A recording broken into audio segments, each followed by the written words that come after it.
जय हिंद दोस्तों, रक्षित नाना के चैनल में आपका स्वागत है। दोस्तों, आज के इस वीडियो में मैं आपके लिए 5 नई जानकारियां लेकर आया हूं। कौन सी 5 जानकारियां मैं आपको देने वाला हूं? सबसे पहले मैं आपको उसकी जानकारी दे देता हूं।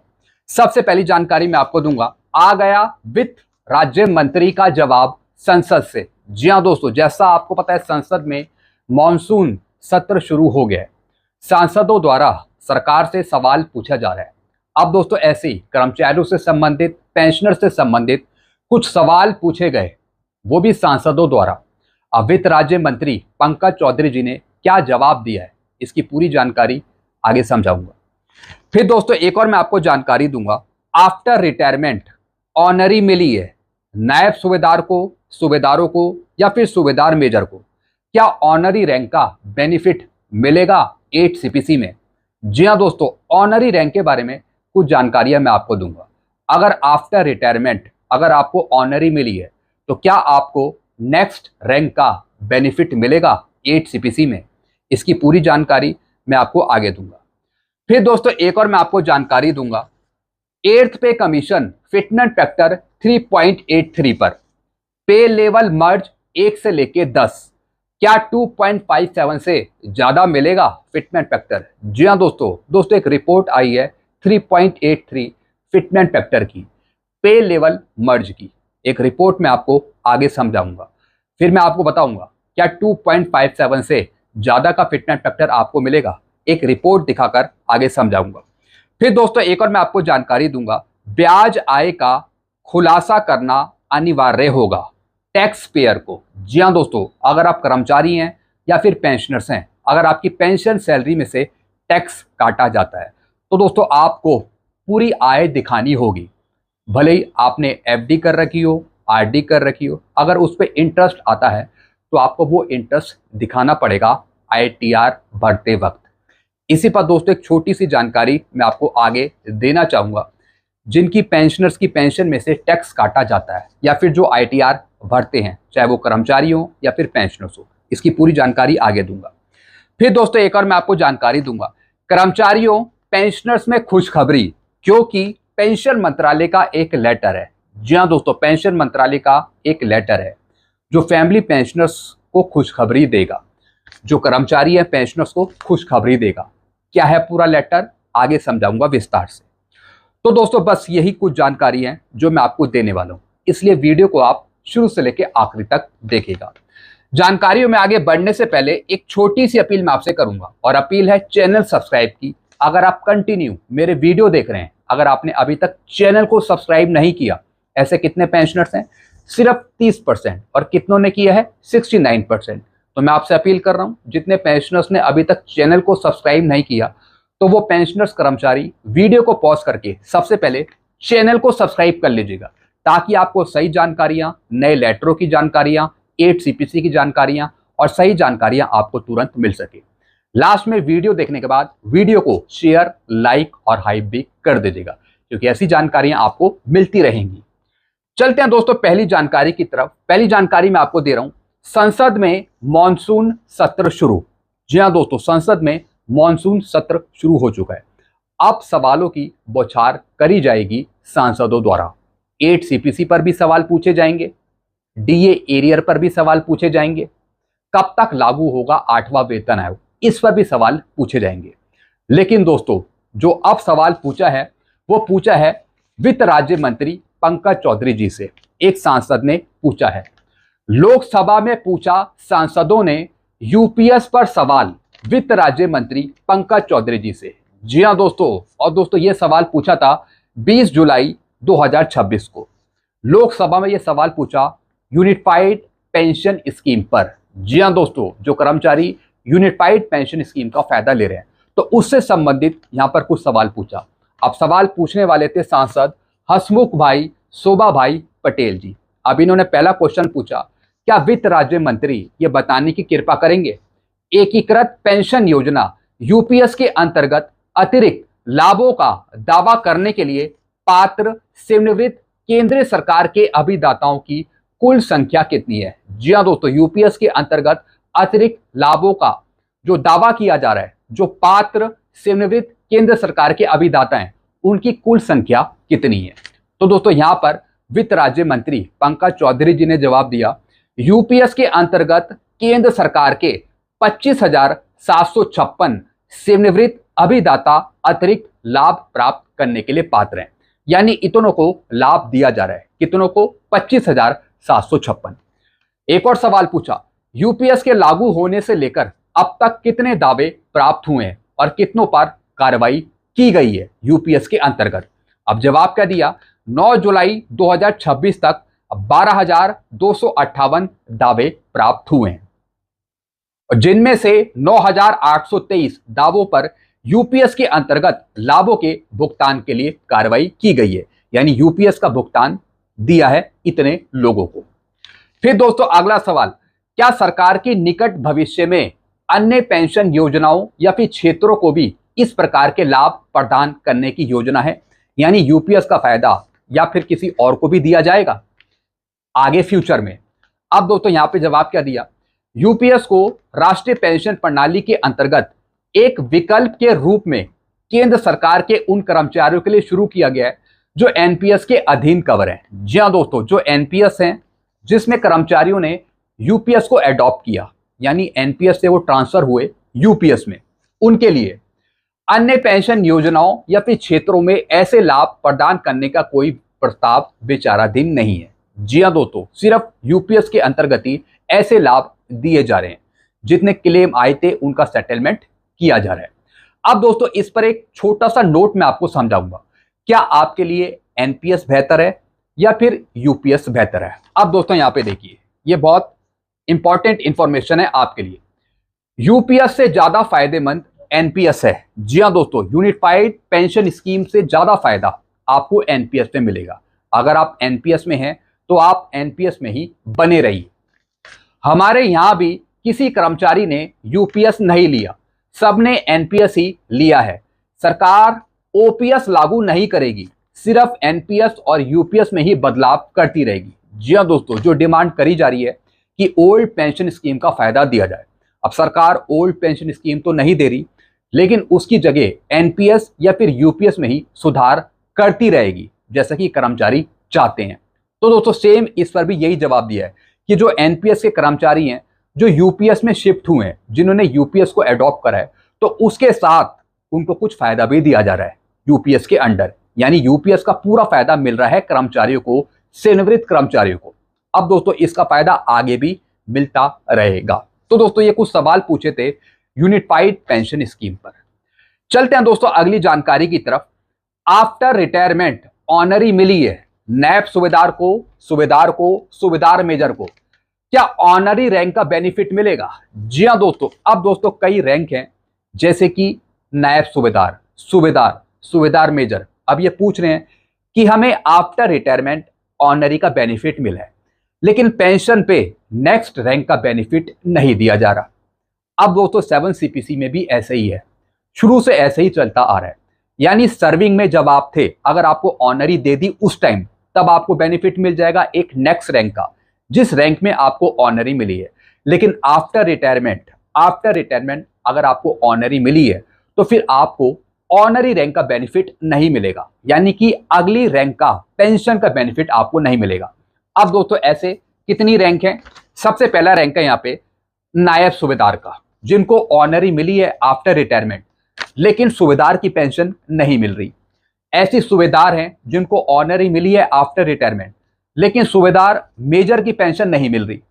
ऐसी सूबेदार मेजर हैं जिनको ऑनरी मिली है, लेकिन ऑनरी लेफ्टिनेंट की पेंशन नहीं मिल रही। हालांकि अगर सर्विंग में जॉब में रहते हुए अगर इनको ऑनरी मिल जाती तो फिर दोस्तों ये ऑनरी लेफ्टिनेंट की पेंशन लेते हैं। लेकिन आफ्टर रिटायरमेंट अगर ऑनरी मिली है तो इसका बेनिफिट रक्षा मंत्रालय आपको नहीं देगा, वो भी 8 सीपीसी में भी। जी हाँ दोस्तों, 7 सीपीसी में नहीं मिला तो फिर आपको 8 सीपीसी में कैसे मिलेगा?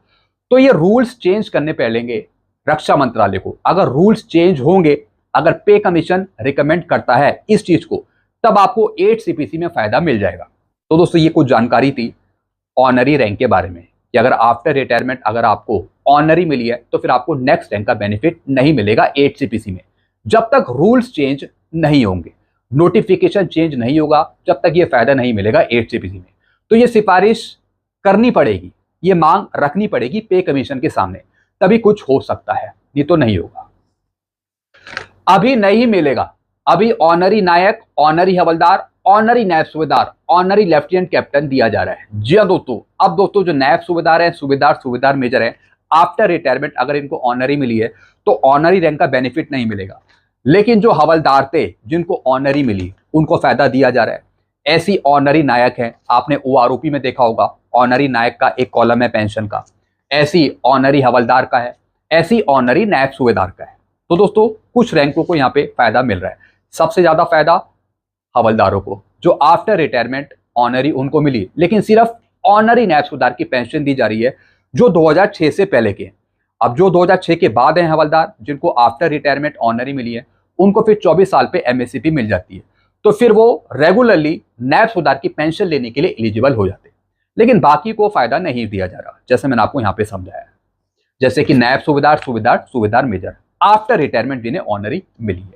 आपकी क्या राय है कमेंट में जरूर बताइएगा। चलते हैं अगली जानकारी की तरफ।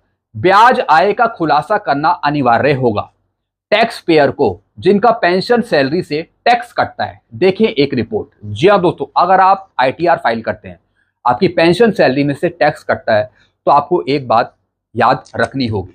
अब दोस्तों एक रिपोर्ट है, एक छोटी सी जानकारी है जो मैं आपके साथ शेयर करूंगा। ब्याज आय का खुलासा करना अनिवार्य होगा, कंपलसरी होगा, मैंडेटरी होगा। सिर्फ बैंक खाते का नंबर देना काफी नहीं है, उसमें मिलने वाले ब्याज को भी फॉर्म में दिखाना होगा। टैक्स पेयर को बचत खाते, एफडी और आरडी से मिलने वाले इंटरेस्ट को, ब्याज को अन्य स्रोतों से आय के साथ तहत दिखाना होगा। जी हाँ दोस्तों, जो इंटरेस्ट है वो भी आपको दिखाना पड़ेगा, वो भी जोड़ना पड़ेगा आपकी टोटल सैलरी में या फिर टोटल पेंशन में। जैसे कि आपकी आरडी हो गई, एफडी हो गई, या फिर पोस्ट ऑफिस की कोई आरडी है, उस पर अगर इंटरेस्ट है, इंटरेस्ट दिखाता है वो 26 एएस फॉर्म में, तो दोस्तों वो भी आपको जोड़ना है। Total income, total pension salary तब आपको लिखना है। तो यानी जो अन्य स्रोतों से आय है, अन्य सोर्सेस से अगर वो आय है तो वो भी आपको जोड़नी है। भले ही बैंक ने आपका स्रोत पर कर ना काटा हो, भले ही दोस्तों बैंक ने आपका टैक्स ना काटा हो, लेकिन अगर वो इंटरेस्ट शो हो रहा है तो वो इंटरेस्ट भी जुड़ेगा। फिर भी वह ब्याज आपकी कुल कमाई का हिस्सा माना जाएगा। अगर आप पेंशन ले रहे हैं तो उस पेंशन में जुड़ेगा वो, अगर आप सैलरी ले रहे हैं तो उस टोटल सैलरी में जुड़ेगा, और उस पर टैक्स लग सकता है। रिटर्न दाखिल करने से पहले अपने बैंक स्टेटमेंट को फॉर्म 26 एएस और वार्षिक सूचना विवरण के साथ जरूर मिला लें। यानी 26 एएस फॉर्म देख लीजिए आप, वहां पे दिखा देता है अगर आपकी कोई आरडी है, एफडी है, तो उसका इंटरेस्ट दिखाता है। या फिर एआईएस फॉर्म है, उसमें भी पूरी डिटेल आ जाएगी। तो एआईएस फॉर्म के साथ जाकर भी आप आईटीआर फाइल कर सकते हैं, उसमें फॉर्म 16 की जरूरत नहीं पड़ेगी। तो 26 एएस फॉर्म भी देख सकते हैं, और साथ ही साथ जो एआईएस फॉर्म है वो भी आप देख लीजिए। तो दोस्तों ये जानकारी थी जो मैंने आपके साथ शेयर करी है। यानी जो भी आपकी इन्वेस्टमेंट है, अगर उस पर इंटरेस्ट आपको प्राप्त हुआ है तो वो जुड़ेगा आपकी पेंशन में या फिर टोटल सैलरी में, तो उसको जोड़कर आप आईटीआर फाइल करें, ये कहने का मतलब है मेरा। चलते हैं दोस्तों अगली जानकारी की तरफ। अब दोस्तों एक और जानकारी मैं आपको दूंगा। पेंशन मंत्रालय का लेटर, कर्मचारी और पेंशनर्स की विधवा बेटियों को मिलेगी फैमिली पेंशन। पेंशन लेने के कुछ रूल समझिए। जी हाँ दोस्तों पेंशन मंत्रालय डीओपीपीडब्ल्यू डीओपीटी की तरफ से एक लेटर है, और ये लेटर संबंधित है फैमिली पेंशन से। जो कर्मचारी हैं, पेंशनर्स हैं, उनके जो बच्चे हैं, उनको जो फैमिली पेंशन दी जाती है फादर मदर के मरने के बाद, तो उससे संबंधित कुछ रूल्स हैं जो मैं आपको समझाना चाहूंगा। अब दोस्तों देखें यहाँ पे क्या लिखा है।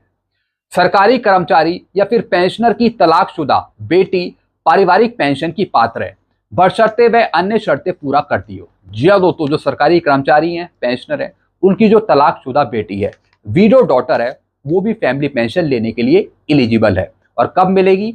जब पेंशनर की मृत्यु होगी, कर्मचारी की मृत्यु होगी, या फिर आगे चलकर उनकी वाइफ की मृत्यु होगी, तब बच्चे एलिजिबल होते हैं। फिर क्या लिखा है? 25 वर्ष से अधिक आयु की अविवाहित, अनमैरिड, विधवा, विडो, तलाकशुदा, डिवोर्सी डॉटर को पारिवारिक पेंशन मिलती है। ये नोट कर लीजिए आप। 25 साल से ज्यादा हो, उम्र का कोई मैटर नहीं है, उम्र कुछ भी हो, लेकिन 25 साल से ज्यादा हो। अगर अविवाहित, अनमैरिड डॉटर है, विधवा है, विडो है, या फिर डिवोर्सी डॉटर है, उनको फैमिली पेंशन मिलेगी। बेटी को माता या पिता पर आश्रित होना चाहिए। जी हाँ दोस्तों, जो बेटी है वो माता या फिर पिता पे डिपेंडेंट होनी चाहिए इस केस में।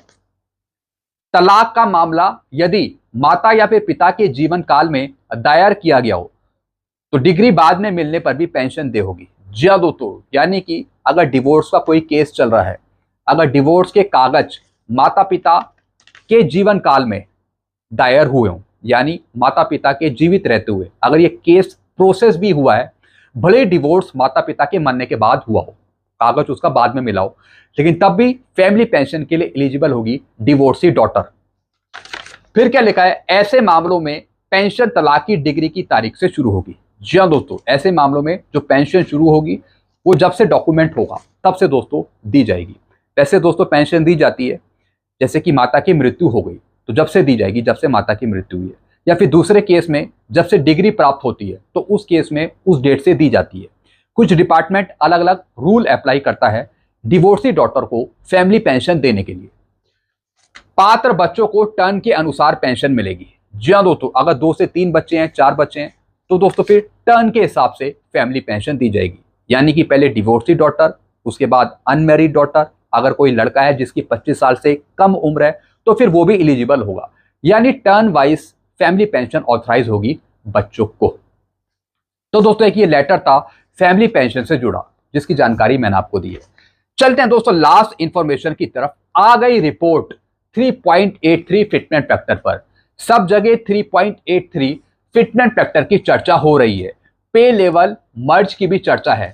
वेतन आयोग ने अभी इसे नहीं स्वीकारा है। जी हाँ दोस्तों, अभी सिर्फ रिपोर्ट सबमिट करी गई है तमाम संगठनों के द्वारा कि 3.83 का फिटमेंट फैक्टर दिया जाए और पे लेवल को मर्ज कर दिया जाए 8 सीपीसी में।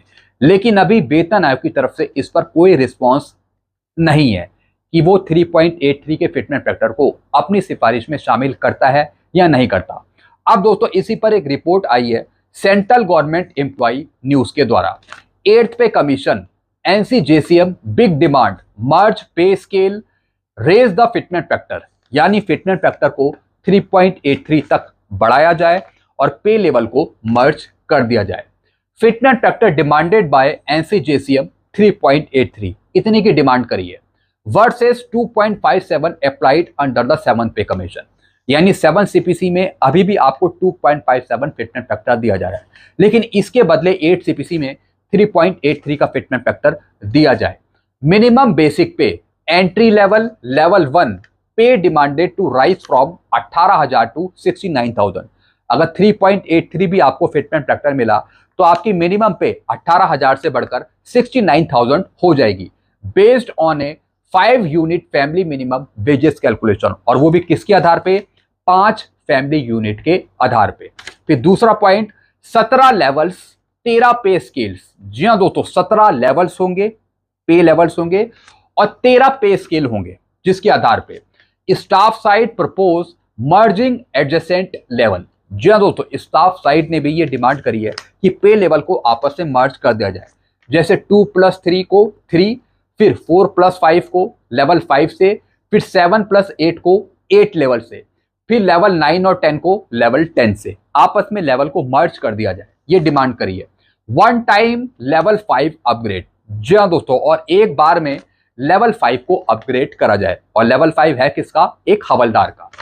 क्या लिखा है, all existing level 5 employ to be upgraded and merge directly into level 6। जी हाँ दोस्तों, जितने भी लेवल 5 के कर्मचारी हैं, पेंशनर्स हैं, जैसे कि हवलदार हो गए जिनका 2800 ग्रेड पे है, तो दोस्तों डायरेक्टली उनको अपग्रेड करा जाए लेवल 6 में, यानी लेवल 6 की पेंशन दी जाए। जैसे कि हवलदार का लेवल 5 है तो डायरेक्टली उन्हें लेवल 6 की पेंशन दी जाए 8 सीपीसी में, नायब सूबेदार की पेंशन दी जाए। फिर क्या लिखा है, एग्जाम्पल इंपैक्ट लेवल 6 बेसिक पे of 35,400 could rise to roughly 1,35,700 under the propose merger and fitment factor. अगर लेवल 5 है किसी हवलदार का, अगर उसे लेवल 6 दिया जाता है, एक नायब सूबेदार की पेंशन दी जाती है और फिटमेंट फैक्टर दिया जाता है 3.83 का, तो मिनिमम बेसिक बढ़कर हो जाएगी 1,35,700। अगर आप इसमें फिटमेंट फैक्टर लगाएंगे 3.83 का तो दोस्तों ये बढ़कर 1,35,700 के आसपास हो जाएगी। यानी लेवल को मर्ज करके और फिर फिटमेंट फैक्टर देकर इस तरीके की बढ़ी हुई बेसिक होगी। फिर क्या लिखा है, annual increment propose to double from the current 3% to 6% of basic pay applied uniformly across all revise scale.